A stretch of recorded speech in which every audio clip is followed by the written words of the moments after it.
Bom, nessa parte da estrutura, da segunda parte da nossa aula, né, de fundamentos de grupo, nós vamos conversar um pouquinho mais sobre o que determina o status do grupo, né, dentro de estrutura, né, de grupos, o que determina uma pessoa ter status. Determina o status o poder que essa pessoa exerce sobre as outras, que pode ser o poder financeiro, um poder político, um poder de conhecimento, né? Ela pode exercer esse papel sobre as outras pessoas. Isso lhe confere um status superior em relação aos demais. A capacidade de contribuição para as metas do grupo, e aí está muito relacionado com conhecimento, com capacidade de análise dos diversos cenários, das propostas de solução e de tomar, de implementar as decisões para o benefício do grupo e da organização. E as características pessoais do próprio indivíduo, né, que são pessoas normalmente que têm traços, né, de personalidade, como autoestima, como abertura a novas experiências, né, são comunicativas, são mais, que têm uma capacidade verbal bastante boa em relação à argumentação, consegue argumentar com o grupo, consegue convencer o grupo e apontar falhas, né, na forma como o grupo está raciocinando, ela automaticamente começa a ser enxergada pelo grupo como uma pessoa que tem um status melhor, vamos dizer assim, porque tem essa capacidade de abstração, né, de analisar a situação diferentemente dos demais. Em relação ao tamanho, né, que é uma outra variável que interfere na estrutura dos grupos, ele afeta, sim, o desempenho de grupos. Por quê? Porque quanto maior o grupo, mais a possibilidade de aparecer subgrupos, né? Ou seja, pessoas que acabam dentro de um grupo, ao invés de todo mundo estar falando a mesma coisa, discutindo o mesmo assunto, começa a aparecer 2 ou 3 aqui, 2 ou 3 ali, discutindo e conversando coisas paralelas, temas paralelos que não contribuem para a otimização e a produtividade do desempenho do grupo. Bem? Então, a folga social é uma tendência que as pessoas têm de se encostar. É o famoso, eu vou me esforçar menos para trabalhar em grupo do que quando eu estou trabalhando sozinha, porque, na verdade, muitas vezes a empresa não tem como avaliar, né, o desempenho das pessoas individualmente e dentro do grupo. As pessoas tendem a encostar. Então, é o famoso, né, tem aqueles que sempre carregam o piano, né, que sempre trabalham, e aqueles que ficam encostados lá, né, e querem aparecer na fotografia. Isso daí é a folga social, né, vulgarmente falando, a folga social. Então, para evitar, é importante que estabeleçam-se metas, né, para os grupos de forma que eles tenham um projeto, para que todos tenham um papel e um empenho para o resultado do grupo, aumentar a competitividade entre os grupos, o que faz, né, focar no resultado compartilhado, criar avaliações de modo que as pessoas avaliem umas às outras. Cada membro do grupo possa avaliar o desempenho dos colegas e ser avaliado pelos colegas. Selecionar membros que tenham motivação alta, né, que prefiram trabalhar em grupo, porque tem gente que não gosta de trabalhar em grupo, prefere trabalhar sozinho. Mas se é uma orientação da empresa, então você precisa avaliar, tomar uma decisão em relação a isso. E distribuir recompensas aos grupos baseadas na contribuição de cada membro. Ou seja, eu avalio, eu tenho o desempenho do grupo, que é a contribuição de todos, eu avalio a contribuição de todos e eu remunero a contribuição de todos. Nós temos aspectos positivos e negativos em relação aos grupos. Os aspectos positivos, então, óbvio que os grupos, né, as pessoas trabalhando juntas, elas geram informações e conhecimentos mais abrangentes. Os grupos, então, eles conseguem mais insumos, né, para o processo decisório, tem mais ideias para o processo decisório, não é uma pessoa só pensando em todas as variáveis. Eles oferecem uma maior diversidade, né, de pontos de vista, uma vez que muitas vezes eu posso ter pessoas com formações diferentes, né, é o aconselhável.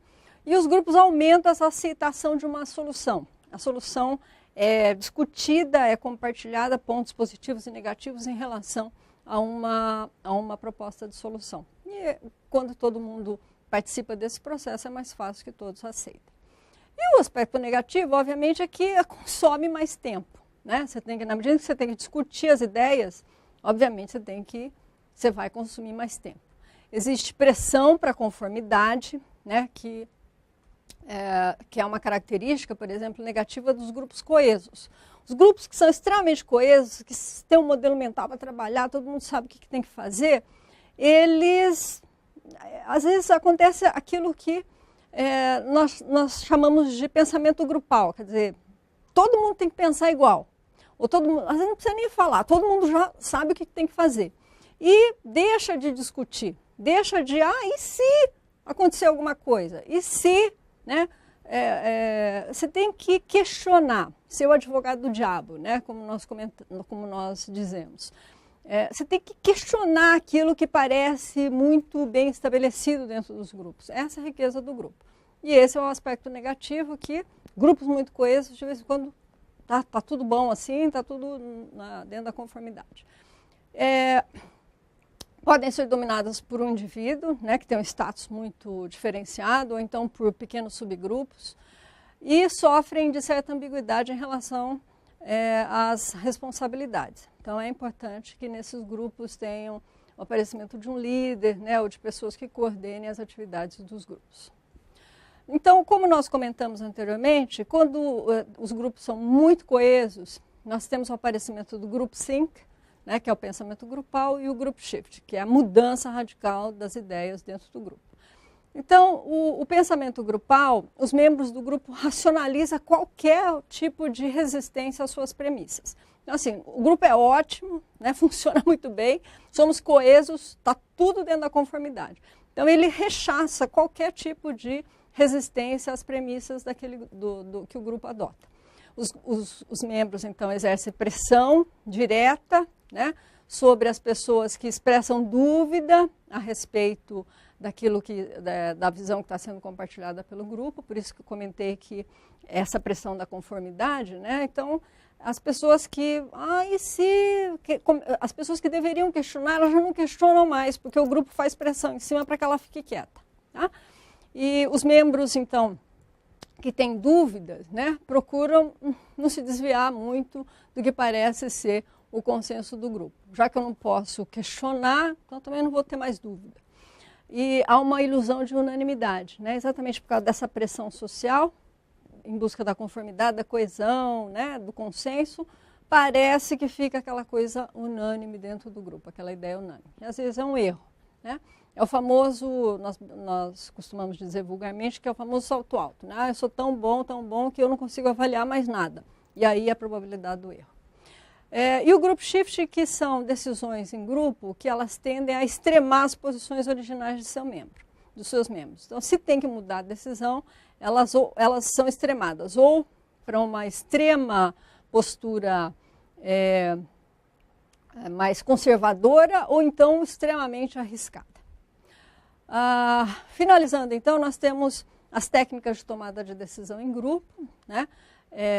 De modo a fazer com que você tenha uma técnica para poder trabalhar com pessoas em grupos. Os grupos de interação, né, que são os membros interagem entre si face a face, que é o que ocorre na maioria das vezes dentro das empresas, quando nós trabalhamos com grupos de solução de problemas, enfim. O brainstorm é uma técnica também para grupos, né, onde você gera várias ideias, você estimula as pessoas a expressar essas ideias de uma forma bastante livre, sem interrupção das outras pessoas. Normalmente tem uma pessoa que anota todas as ideias e você evita que surjam críticas durante a sua fala, né? Então é um processo organizado, onde todo mundo fala, tem-se uma sequência de opções de ideias para ser discutidas. A reunião de grupo, a técnica de grupo nominal, onde as pessoas são convidadas a tomar decisão em grupos, assim, os grupos se reúnem para escolher uma solução de uma forma sistemática. Cada indivíduo escreve, né, a solução, as suas percepções sobre o problema, e eles discutem, né, numa segunda fase, cada um expõe a sua posição, né, de uma forma individual.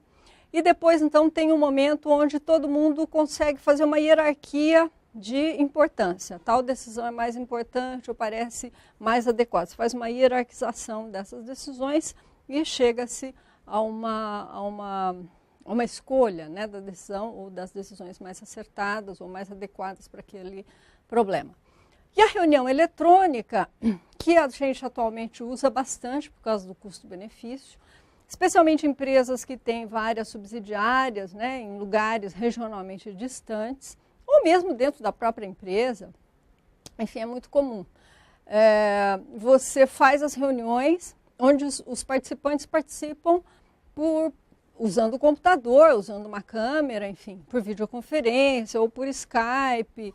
Enfim, tem várias formas e vários meios que nós podemos utilizar hoje em dia para entrar em contato e fazer uma reunião eletrônica e dar suas opiniões e votar, enfim, as decisões.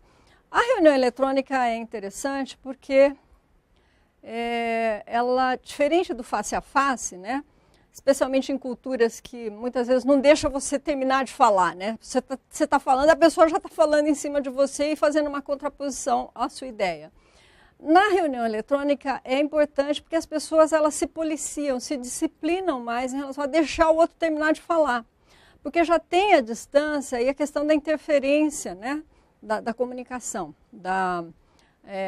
você manter, né, o link sem cair, né, a conexão de internet, normalmente de internet, enfim, mas é importante que cada pessoa fale a sua parte, então existe uma certa disciplina, né? Eu particularmente, quando participo de reuniões eletrônicas, acho bastante importante. Algumas reuniões não são viáveis fazer eletronicamente, né? Mas quando é para discutir rol de soluções, enfim, eu acho que é bastante viável. Então, aqui nós finalizamos essa aula apresentando as técnicas de tomada de decisão para organizar melhor, né, as interações dentro do grupo e para diminuir os problemas que podem acontecer, então, com o excesso de coesão dentro dos grupos. Obrigada.